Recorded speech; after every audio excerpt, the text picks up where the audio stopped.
Well, good afternoon, everyone. My name is Karen Smith. My pronouns are she, her, hers, and I do serve as the Associate Director for Student Involvement. I am very excited to bring Peter Colombatto, who serves as the Digital Marketing Manager here at Lindenwood, to talk with you a little bit about social media and serving the right content at the right time. If at any time you all have questions, feel free to use the chat function or just unmute your microphone. We want this to be more of a conversation than it is a presentation. So just wanted to thank Peter for agreeing to participate and facilitate this afternoon. And without further ado, I'll let him kick it off. Thanks. It's really great to be here. I think it's great that we do these virtual leadership series. It's a great way to capitalize on a lot of the folks we have on campus who are really qualified and experts in their field. And so I know that you do this regularly, and so it's really great to see. I'm excited to be a part of it. Social media, serving the right content at the right time. Just a little brief agenda. I love that we're a smaller group. Presentations are fine, there's time and place, but this is really a discussion. So we'll stick to the agenda, but there's flexibility here. So we'll just do some quick introductions. Have a little bit of a brief discussion about what your challenges are as social media managers. And then we'll kind of break it into two other parts: choosing the right platforms for your message.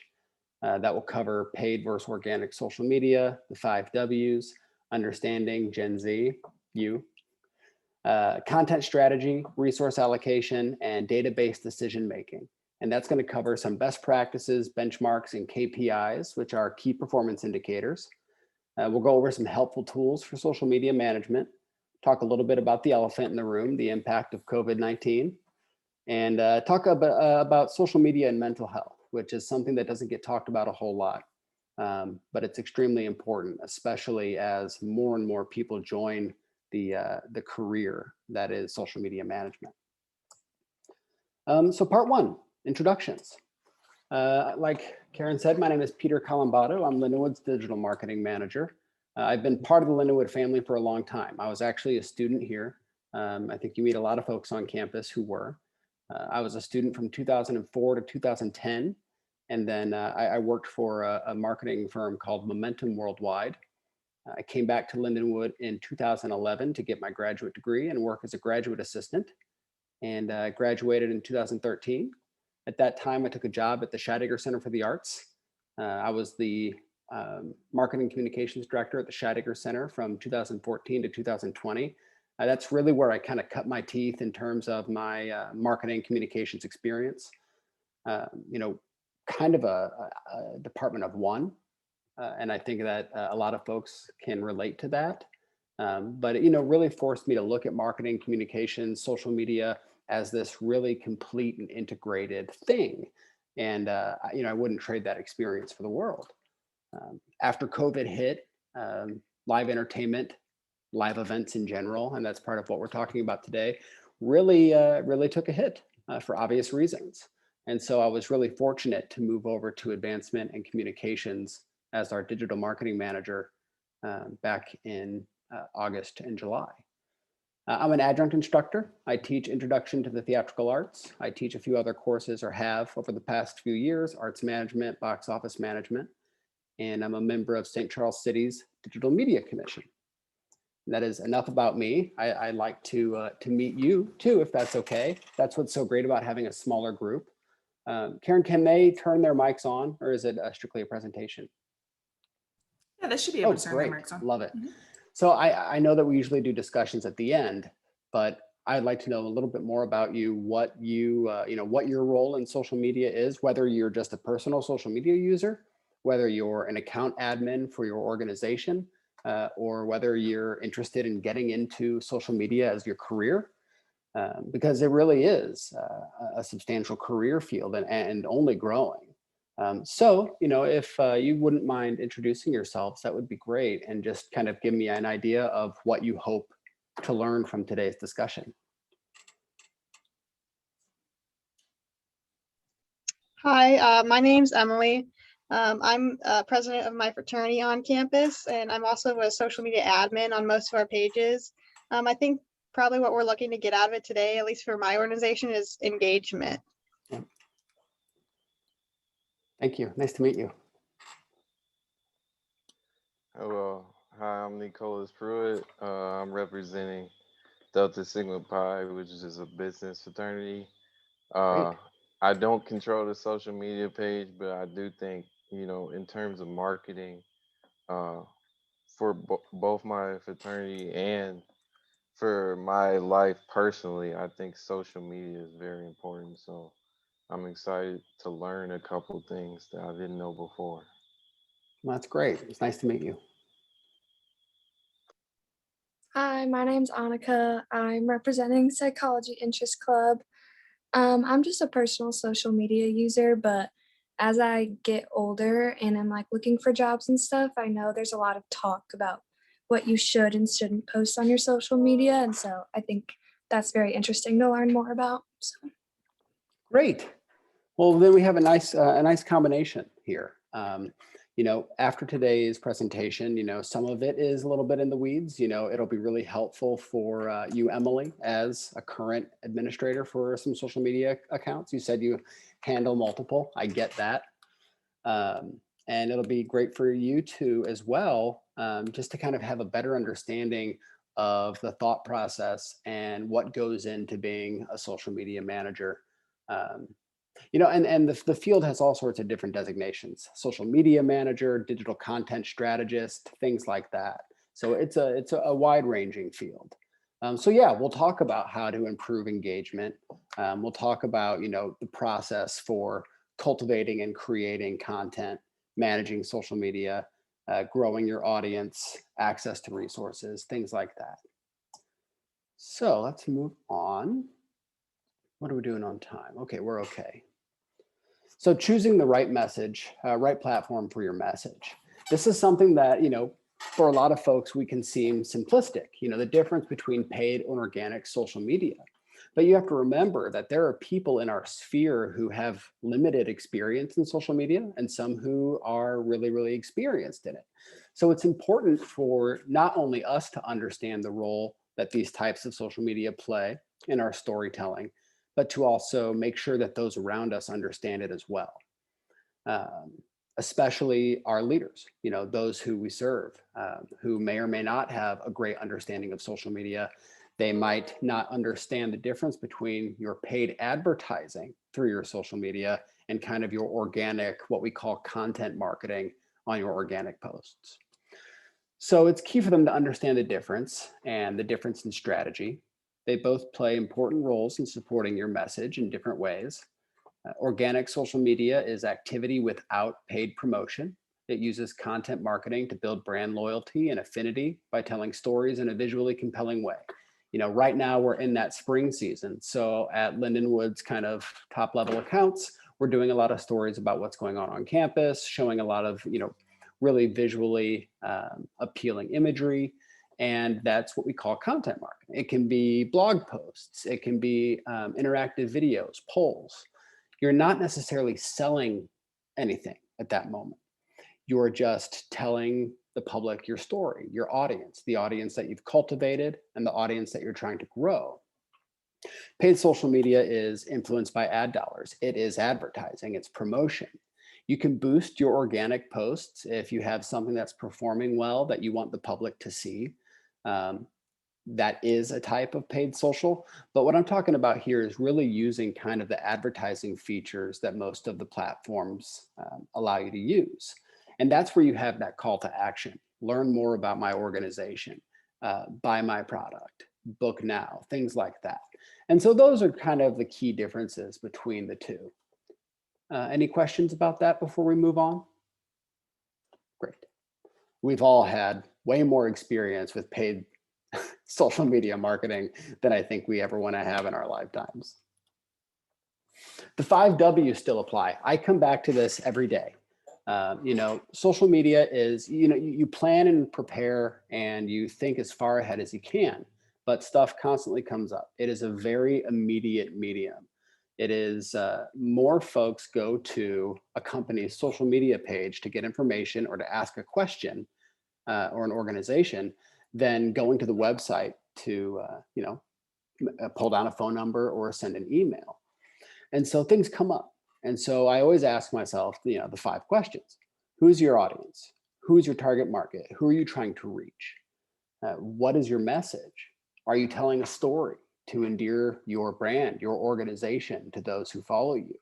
Are you sharing important information, critical updates?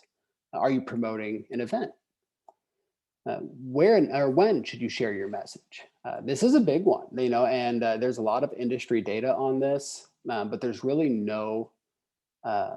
there's no set science behind the best times to post on social media. You just kind of have to experiment and figure it out with your audience. So what days and times of day is your content best received? Where should you tell your story? What platforms are your audience members utilizing?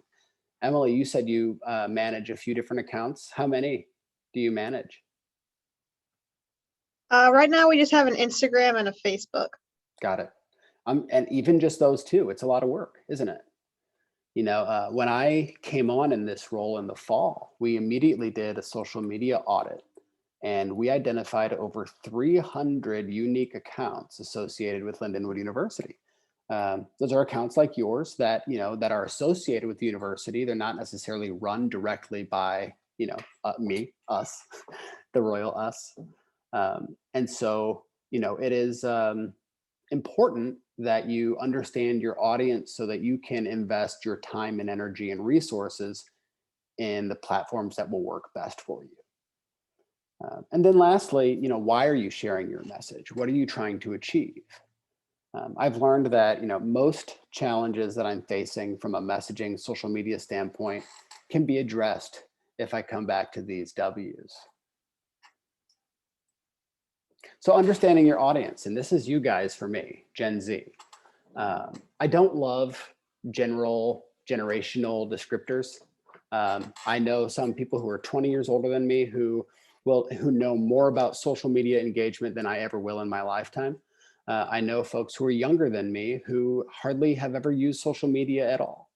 But generally speaking, there is some good data that can be pulled from surveys that give us an idea of interests based on those classic buckets that we get put in. So we recently attended a virtual seminar from a group called EAB, who provides some data specific to college-age students. I imagine that, for those of you who are using social media for your organization, or those who are interested in learning more about that, most of your audience is going to be your peers, Gen Z, maybe even a little bit younger. And you all know this about yourselves. And it's important that people like me who are trying to engage with you and to understand what's important to you, understand this too. And so we know that you're digitally savvy. We know that you have a limited attention span online. If it's something you're not interested in, you're going to move on from it quickly. We know that your generation is entrepreneurial, much more entrepreneurial than many who have come before you. You're self-directed and discerning, but you're also incredibly busy. There's more expected of you than most generations before you. We've also learned that authenticity is key. We work with a group that helps us score our content to see what performs best in terms of what's going to have the greatest impact. And we found that with Generation Z, authenticity was the most important thing. They didn't respond really well to our really polished videos. They didn't respond really well to our really polished photos and graphics. They responded more so to almost found footage, things, really interactive stories and things like that. So that was really enlightening for us. We worked with student involvement on some vlogs that they had shared with us. And they really had a great impact because it felt like it was a real authentic conversation between the audience and the student who was recording the vlog. So keep authenticity in mind. They also appreciate personalized information. None of us like just getting blasted with information that can be applied to anybody. So personalization is important. Our audience wants to see themselves in the stories we share on social media. And also utilize audiovisual formats for your storytelling. There are platforms like LinkedIn where long form text still flies. We'll talk a little bit more about specific platforms here shortly, but there's no substitute for good visual storytelling on social media. Any questions so far before we continue on? Great. So meet your audience where they are. Find out what platforms they're interested in using. Don't be afraid of a quick survey. Just a few questions can get you the information that you need. Rank these top 5 social media platforms that you use, and that will help you prioritize what platforms you should be on that work for your messaging. For a team of 1, which I am for social media here, at least for the university's official accounts, it's really hard to maintain a high quality presence on every social media platform available. I don't manage a university TikTok. I don't manage a university Snapchat. They are the 2 most popular and growing social media platforms for your generation, but they are also extremely labor intensive and time intensive to create that content, to share it consistently. And it's just not something that we can handle right now. It's something we want to do and plan on doing in the near future. But we're developing a plan to do that well. And that's what's really important, not spreading yourself too thin, because if you serve up bad content, in some ways, it can be worse than serving up no content at all. Identify the top platforms your audience is utilizing. This will help you prioritize your content strategy, and find helpful resources to give you insights into what other organizations are doing to be successful. This is really important. We have so much information at our fingertips, and social media is evolving constantly, not just with popular trends, but with features. Find a group to be a part of. That really helps kind of keep your creativity flowing. It helps troubleshoot with new features, and platforms are buggy. So it's nice to do a little bit of research to find out what works for others. So we'll talk about platforms a little bit. What platforms are still the most popular, which aren't, what age groups flock to certain platforms. So Facebook is still king, 2.7 billion with a B monthly active users. The largest age group is 25 to 34 years old. It's a pretty evenly split between men and women, 44% female and 56% male, about 38 minutes spent on time online a day. That surprised me. I thought that people would spend a little bit more time on Facebook, but 38 minutes is still enough time for you to share your message with your audience. Instagram is the second biggest with 1 billion monthly active users. I'm sure we all have an Instagram account. It's really great for sharing those really visual stories. Their largest age group is, again, 25 to 34 years old. Not surprising, Facebook owns Instagram. 57% female, so a little bit of a higher percentage of females use Instagram compared to men. 29 minutes spent online a day because it's more image and video heavy compared to text. Twitter, we really kind of dropped down here considerably from the billions. But Twitter has 187 million monthly users. This is where the age group starts to go up between Twitter and LinkedIn. We're looking at their largest age group, almost 50%, 30 to 49-year-olds, and much more dominated by a male presence with 68% men and 32% female. 3.5 minutes per session. That tells you exactly everything you need to know about Twitter. It's got to be short, it's got to be to the point, and it's got to serve your purpose. Threads, double-edged sword. Great for getting out everything you need to get out. Hard to track if people are working their way all the way through your thread. LinkedIn, this is great for us as professionals. This is great for us to network. It's great for kind of top-level organizational social media, and for these organizational groups on campus. That might be a good outlet for them as well. 738 million active users. Considerably older age group, 46 to 55-year-old is the largest age group on LinkedIn. That surprised me too. Almost evenly split perfectly between men and women, 51% female and 49% male. And I found this next stat to be pretty interesting because we post almost every day from our LinkedIn account. Maybe we pull that back a little bit if only 22% of users are accessing it weekly. Are we flooding them with content? So you see the type of thinking that this type of data leads you to. TikTok and Snapchat. Kings, 100 million monthly active users, 18 to 24-year-olds are the largest age group, 59% female, 41% male, 45 minutes plus spent online a day. TikTok had that largest chunk of time out of all the platforms I looked at, maybe second after YouTube. Snapchat, 265 million. Snapchat had been shrinking. It started growing again. They have some new features that are on the way, as does TikTok. 75% are between 13 and 34-year-olds. Again, a larger female audience on Snapchat, 26 minutes spent online a day.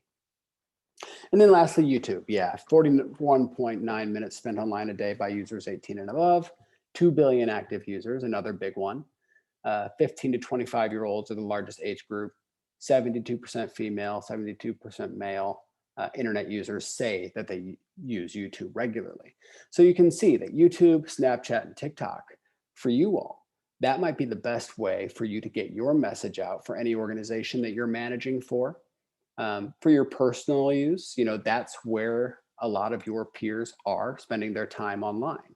For someone like me, who's in my mid-30s, LinkedIn, Twitter, Facebook, Instagram are where I spend a lot of my time.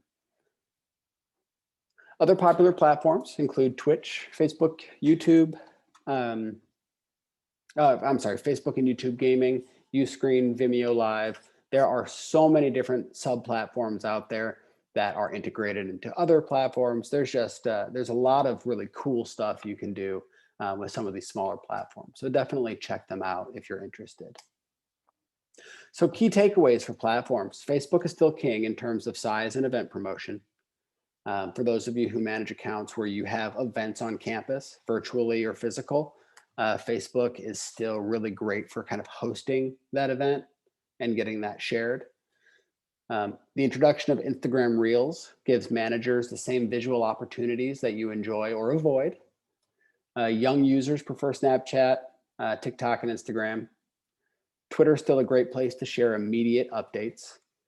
TikTok is not a trend. It's here to stay. Marketers have been saying for the last year or two that TikTok is a trend.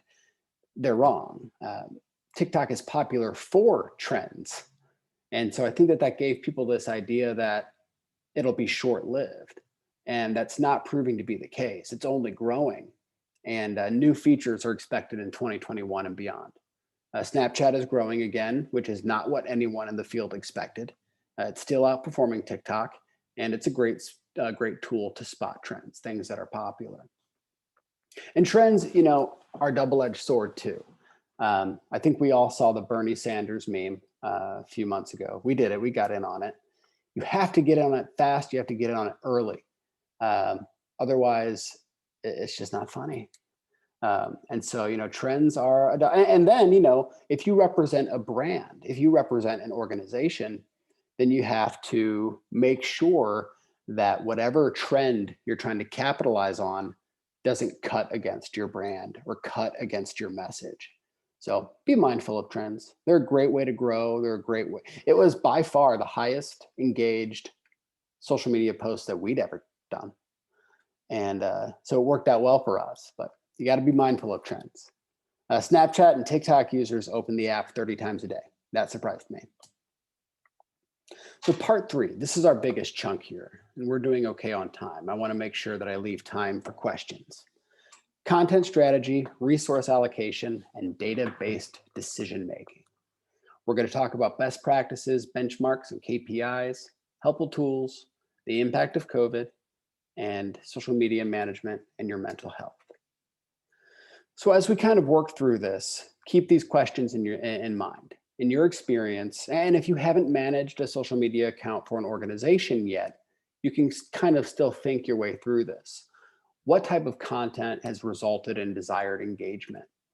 What hasn't met your expectations? What metrics, what measurements are you using to currently measure whether your social media engagement is successful or not? Learn everything possible about your audience. Who are you trying to connect with?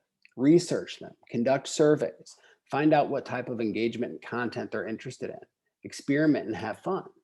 There's some things that I'm certain are going to resonate with our audience that do not. And then there's something that I have really low expectations for that really performs well. So it's not an exact science. And that's kind of what makes it fun and exciting. Choose which networks to use and which to ignore. Not every group or organization needs to have a presence on every social media platform. Do not spread yourself too thin. You will drive yourself literally mad. Conduct some research on the right platform for your message and audience. We've talked about that a little bit.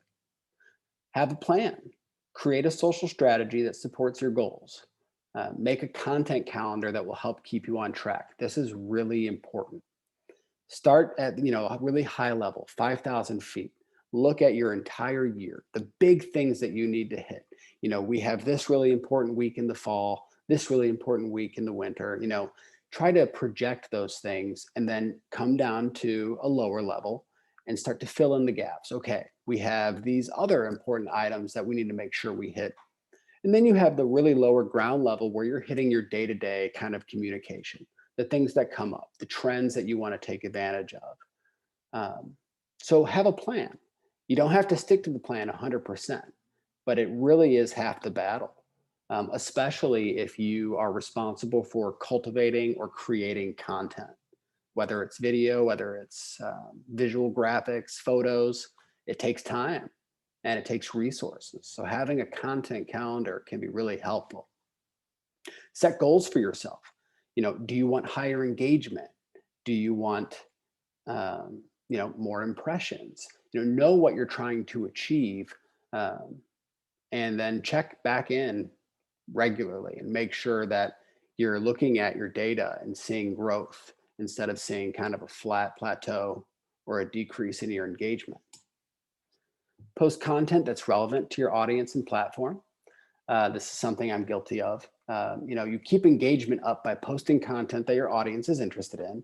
Try to refrain from sharing content that you feel like you have to share. Maybe there are better ways to share that information with who you're trying to reach.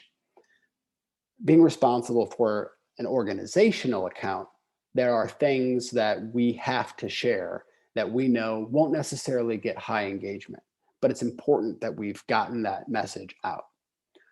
Rave alerts, things like that are a perfect example. But for those of you who have more control over your message, just be mindful. If there's something you feel like, oh gosh, I know that no one in my audience wants to see this, maybe there's a better way to share that information with them, an email. Keep an eye on the competition. Find some aspirational profiles. This is great for your personal social media use. It's great for your professional social media use. Find some profiles that you like, and it can be really inspirational, kind of helps keep you on trend and keeps you moving forward. Listen for brand mentions, find opportunities to support the overall brand. This can lead to great cross-sharing, signal boosting, and that is very helpful at times. Monitor conversations that are relevant to your industry or organization. Really helpful insights to be found in how users are talking about you or the thing that you are contributing to. Establish a social media voice and tone. This is an important one. Find a consistent tone and voice that best conveys your message or story. If you have multiple people who contribute to your social media platforms, remain consistent. Have a style guide that kind of helps those people make sure that you're speaking in one voice. And respond. Emily, I think you talked about increasing engagement. Responding to comments, messages, mentions, that is what's really going to help boost that engagement considerably. It also builds trust, affinity, and better customer service. Use data to determine post frequency. This is a big one. Track your engagement. Pay special attention to what's working, when, and where. Is there a time of day or time of week where your content is getting higher engagement? Are there some platforms that are performing really well for you and some that aren't? Don't be afraid to change course. And what content is delivering your desired engagement? We found that a lot of graphic pieces were performing pretty poorly on Instagram. Looking back, obviously we should have known that. Whereas just straight up imagery, visual storytelling was much more successful for us. Measure results and optimize as necessary. Even if you don't have a management software, manually collect, track, and analyze your data. Most social media platforms have packages built in that let you take a look at this stuff. And identify your KPIs and benchmarks. If you don't have a business background, you might be unfamiliar with KPIs. This is just a quantifiable goal that helps you track and measure success. For me, KPIs could be a number of likes. It could be a number of video completions. It could be a number of form completions on social media or the website. KPIs are whatever are important to you that show engagement and growth. Benchmarks are inspirational lines that encourage you to identify areas for improvement. So I'll look at the industry of higher education and see what is working for the industry and then set that as my kind of inspirational benchmark. And then this is a big one. This is really important, and it's always been important, but it's finally getting the attention it deserves in social media and web design, and its accessibility. We really forget about the number of users who have accessibility challenges in this country. So make sure that you're including image descriptions for screen readers when you can. Make sure your video content has open or closed captioning when possible. Write your hashtags in camel case. This is a big one that a lot of people don't know about. You'll see a lot of hashtags either in all caps or in all lowercase. But when a screen reader comes to that, it doesn't know what to do with it. So when you put it in camel case like that, it helps the screen reader know exactly what you're trying to say. Remember that disability representation matters. So when telling your story, be sure to include photos, videos, and other forms of artwork that include disabled persons. The same goes for remembering the importance of diversity, equity, and inclusion when telling your stories. And if your posts deal with serious or unsettling subject matter, consider utilizing a trigger warning when appropriate. This is really growing in popularity. It just depends on the story that you're telling. But if you're concerned that the content you're sharing could really cause someone to have a negative reaction, consider a trigger warning. So KPIs and benchmarks. This is just an example of what we look at in terms of setting our own content strategy. This information is specific to higher education. So you can see that Facebook, you're talking one post a day, and we've seen that to be true. After one post, we start to get lower and lower engagement throughout the day. Photos are the top performing post type in 2020 for Facebook. Instagram, again, one post a day. Carousels were the top performing post type in 2020. And you can see some of the top hashtags for Instagram from 2020. Twitter, 1 to 2 tweets per day. We go over that and we find pretty good engagement. But videos, surprisingly, were the top performing tweet type in 2020. That surprised me. I expected to see videos as a higher performing content on Instagram or on Facebook. Down here, we just have some helpful KPIs. Like I said, it depends on what you're trying to do. And so followers or shares might be most important to you, or comments, likes, and mentions. Clicks, email signups, that's something that's really important to us. Testimonials, social media sentiment. So if you have any questions, if you're trying to reach a particular audience, make note of that and let's talk about it after this. I'd be very happy to help you identify some KPIs or benchmarks that you think will help, that we can come up with that would help you reach your goals. So helpful tools for social media. I think that this might be some of the most interesting parts of this presentation for you. We use a social media management software. If you really manage more than a few accounts, it can start to get really hairy really quickly. Social media management software is great for scheduling content, managing responses, analyzing data. Um, it lets you kind of have a one-stop shop for cross-sharing, for reacting to messages, and most of them have a package for pulling, storing, and analyzing data. We use Agorapulse. Some of you might be familiar with Hootsuite. That's a particularly popular one as well, as is Loomly. You don't need a social media management software package. Don't let it hold you back if you don't have one, but it is a really great tool to have if you can afford it. And they're usually affordable. Agorapulse for the package at our level is about $100 a month. Content creation. The most intimidating thing that I hear from social media managers is, how do I create content? You know, we're trying to post as often as we can, but we just don't have the content to share. So here's a list of really helpful, and I believe each of them, have a free version that will help you design content. It's perfect for people who aren't graphic designers. I'm not a graphic designer. I use what's called Canva. There are some pitfalls that you want to avoid. So you want to do a little bit of research. You don't want to produce bad design. So if you have a graphic designer in your life, definitely ask for their advice and their opinion. But these can be great tools for helping you create visually engaging content. If you don't have the budget for a graphic designer, and most of us don't have a budget for a graphic designer specific to social media. Display tools. This is kind of a great one. Shorten your URLs. You know, we use Bitly for that. And then there's a service called Linktree. Until you reach 10,000 followers on Instagram, you can't post hyperlinks in your posts. So we post something called Linktree in our bio, and that's just a service that lets us post a whole series of different links that can kind of link up to our content that's in our timeline. All right, we're doing okay here on time. So reacting to the pandemic, we're all really looking forward to getting back to normal. You're all students. You have dealt with a situation that that we were never asked to deal with. And that was, I'm sure, a lot of times extremely difficult.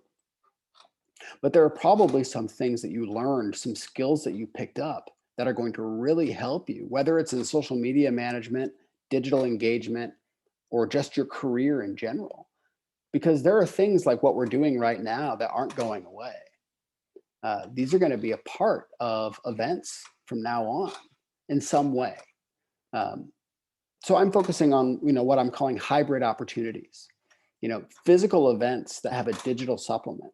Imagine this, you're holding an event and you want to open it up to people who in the immediate term maybe aren't comfortable coming back out in the pandemic.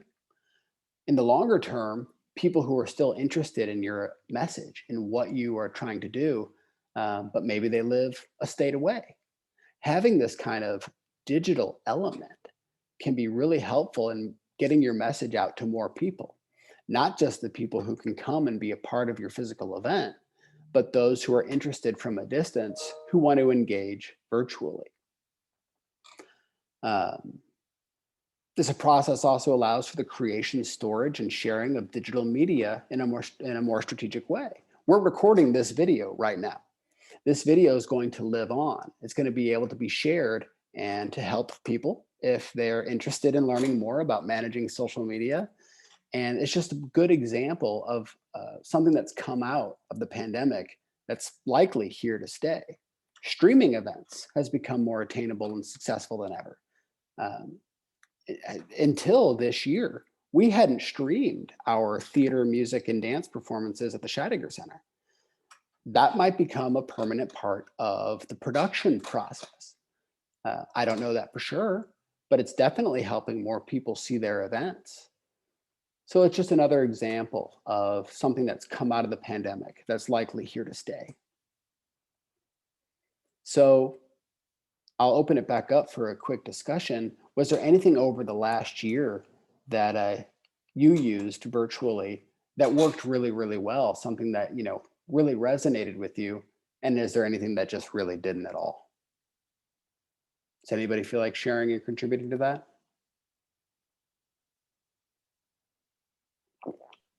I think kind of TikTok really blew up because like last year in the fall, I had TikTok and like none of my friends did. And then by the time the pandemic hit, like everyone had TikTok. So I thought that was really interesting.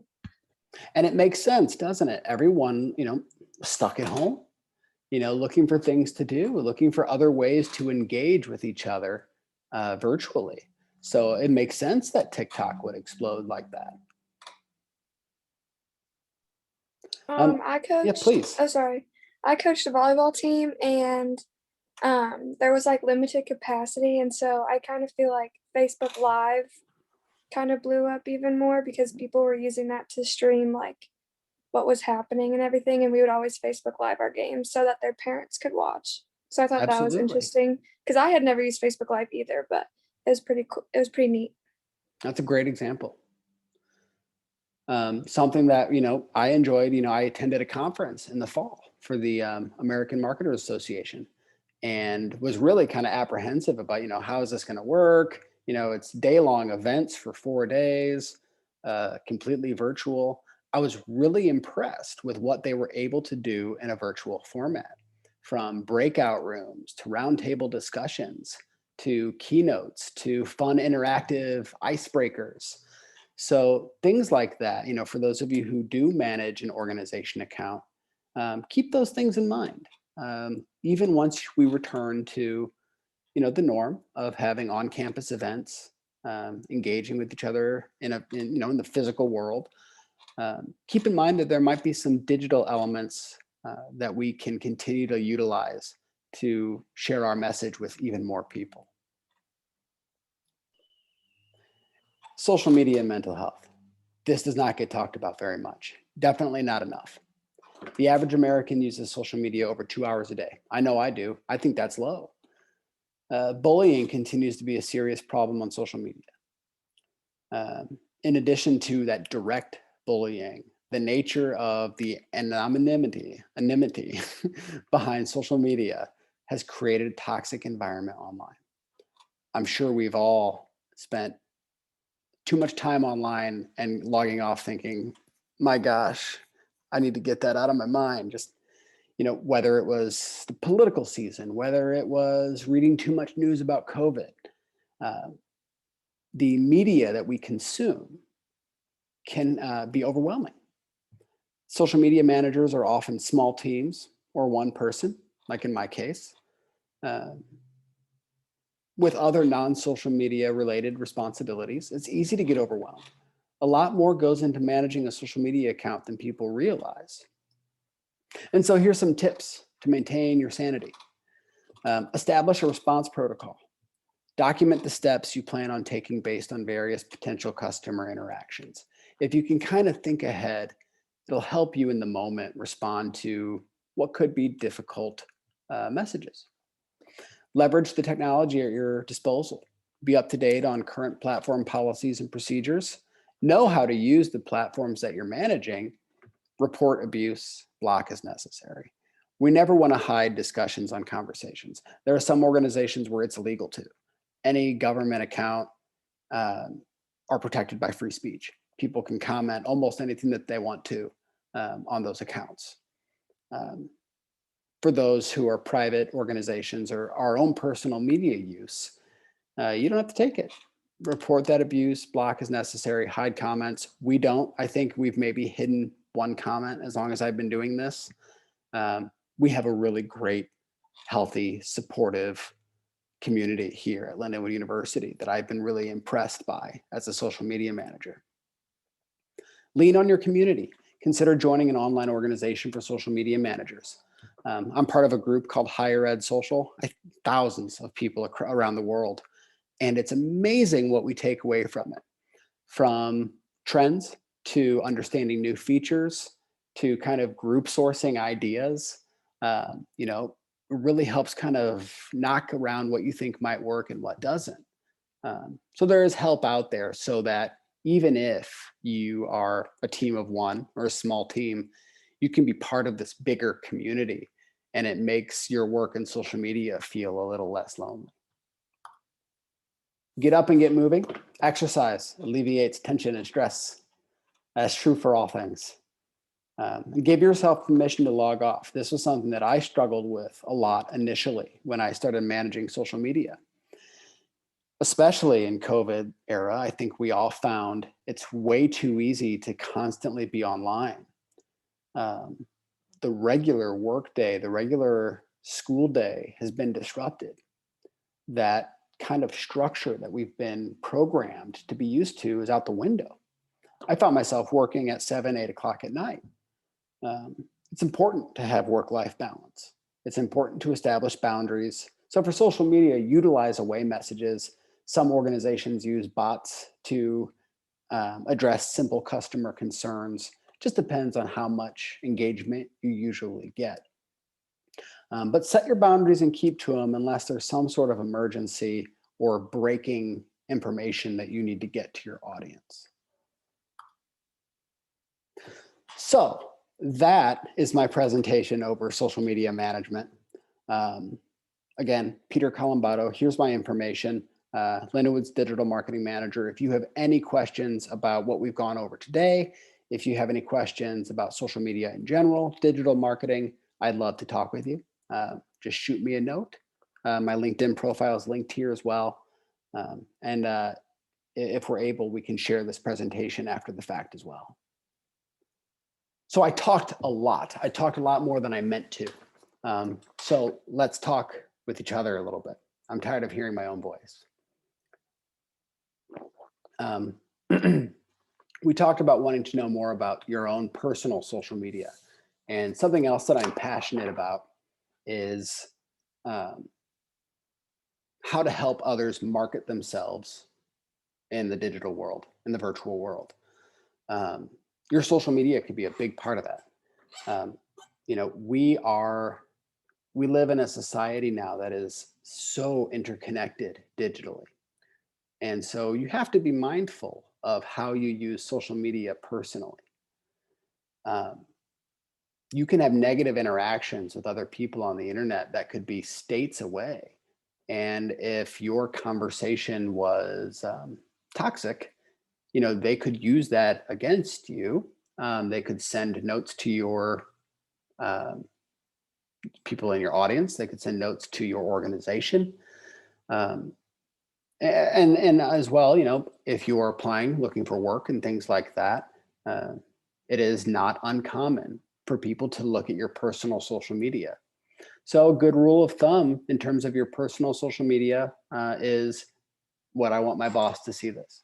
Would I want my, you know, is this how I want to be viewed? And it's a little unfair. I understand that. It's a little unfair that you should be able to have your own separate personal life and, you know, your work life, you know, but we are interconnected digitally. It's just the truth of the matter. So you can use things like a personal website or LinkedIn to kind of help round out your online presence. And maybe that'll be a presentation for another day and how to market yourself online. Are there any questions from our discussion today? I know it was a lot of information. I know it was a lot of data. My goal was to kind of create this so that it exists. And so we ask a lot of people on this campus to manage social media accounts. Like I said at the beginning, we have over 300 accounts associated with the university. We want to be a tool, a resource to help those people manage those accounts. We can't do it ourselves. The audience is too big. The numbers, you know, the amount of organizations is too large. So we need our student, faculty, and staff contributors. So we want to support you and them however we can. So if there's ever any questions about content strategy, best practices, setting up those benchmarks, KPIs, we're always here to help. Okay, well, if there are no questions, you've got my information if you think of anything, or if there's anything you wanted to ask but didn't want to ask in the larger group, just send me a message or give me a call.